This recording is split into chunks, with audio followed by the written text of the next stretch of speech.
欢迎来到万荣。万荣是一个让我们又爱又恨的地方。我们恨的地方有很多，爱的地方也有很多。但到底是什么让它吸引了来自全世界各地的背包客呢 Right. 所以我们这个视频就来一探究竟吧。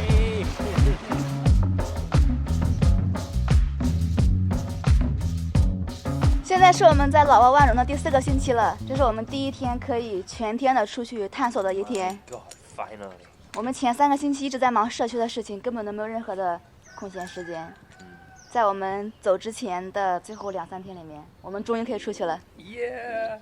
There's a feeling of freedom as soon as you get there. You know, like you set down and straight away you can go pick up a motorbike. You don't need a license or anything. You just go grab a motorbike. The open road is yours, even though the open road is full of dust, but it's yours. You can go and explore anywhere. And there's loads of places. You just open Google Maps and there's so many Jingdian to go and look at.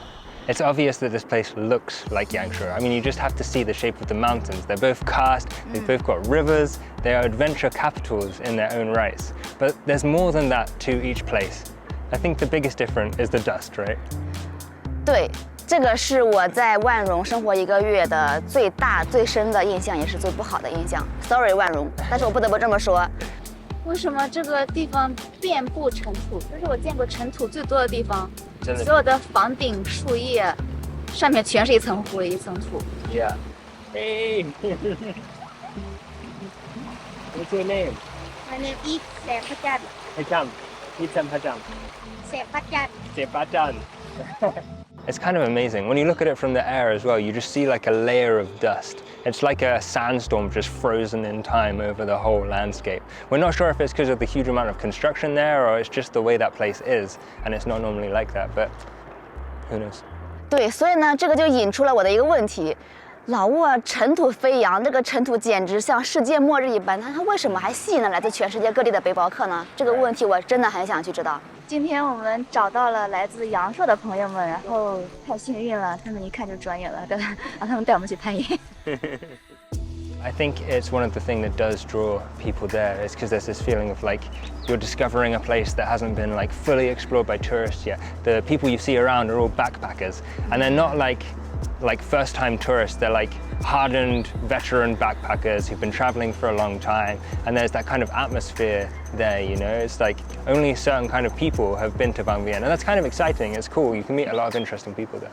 对，说到背包客，我发现很多非常年轻的女生独自一个人背包，就是基本上各种各样的人群类型，也有很多老年人、老年 couple，对情侣，然后单身的人士，就真的是你可以看到各种各样的人，感觉一切都是很熟悉，又很兴奋、很紧张。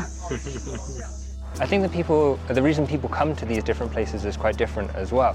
Because Yangshuo and Guilin, people have heard of the landscape, they want to come and soak that in. Whereas Vang Vieng, they've heard of like the party atmosphere. Like from our hostel every day, actually, throughout the whole day, you could hear like a pumping bass. 对你大街上可以看到，就是很容易看到有一个人拿着一瓶啤酒，然后边走边喝。Right. So it does have that reputation of being just like somewhere people go to get drunk and have fun. So if that's what you're into, then Vang Vieng is more of a choice, I guess.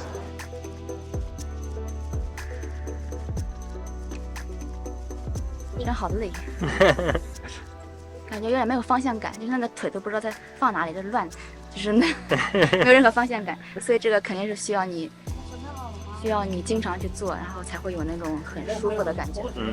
The point that's the same between those two places is the outdoor activities. There's so much to do outside. 但是我觉得区别是在万荣的话，那个活动更集中一些。比如说你在万荣任何一家地方住，你可以随时抬头看到天空上有滑翔伞、有热气球。每天早晨，特别是早晨和傍晚的时候，有很多热气球。It's a great atmosphere.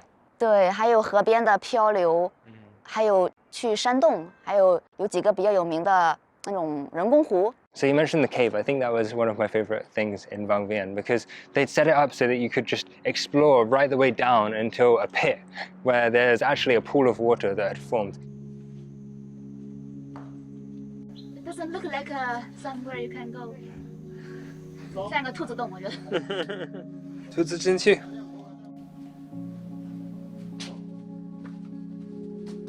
自己往下可能碰到那个锥子。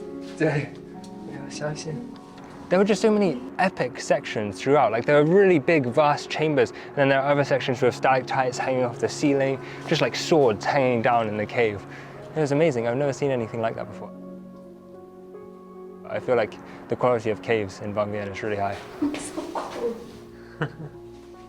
主要是它没有被开发，没有被任何的商业开发， Right. 就是纯粹是让你去做自我探索，也没有不需要导游去带着，然后自己去探索，那个过程就很奇妙。 It's so big. 感觉我们正在一个 creature stomach 里。 No, you didn't know it.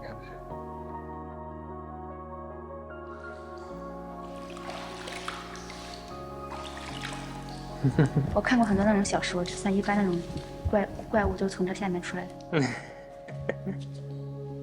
We found the monsters then.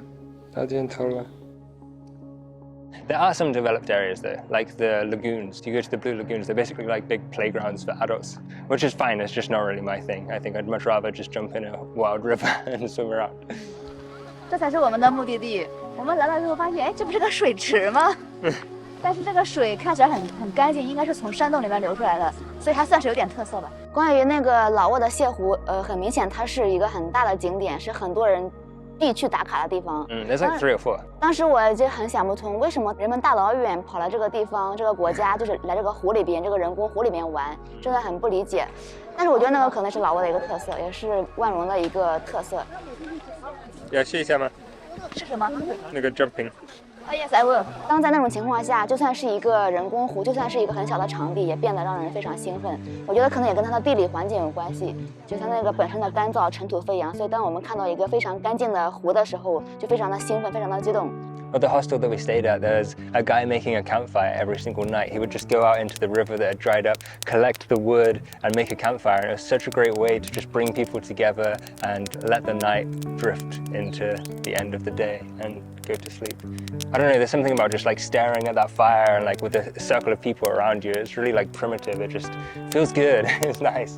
总体而言，我觉得万荣是一个非常小而精的地方，它很值得去玩，因为它真的以它的自己的特质吸引了来自全世界各地的游客。 Right. 唯一美中不足的是它的尘土，但是尘土也反而成它的一个特色， And if you only stay for a couple of days, you might not even notice. 对它可能对你没有什么影响。所以当人们问我对万荣有什么印象、有什么感觉、推不推荐的话，我觉得这个地方真的是一个让我又爱又恨的地方。但是我还是会推荐，因为它真的很特别，也是这个世界上唯一一个如此特别的。我的意思是，你可能找不到第二个版本的万荣了，可能就仅此一个，所以我觉得还是值得一去的。The same way that you'll never find a second Yangshuo or a second Guilin. They'll still be number 1 in my heart. Yeah， 这个世界上任何一个地方都是独一无二的。好的。It's good.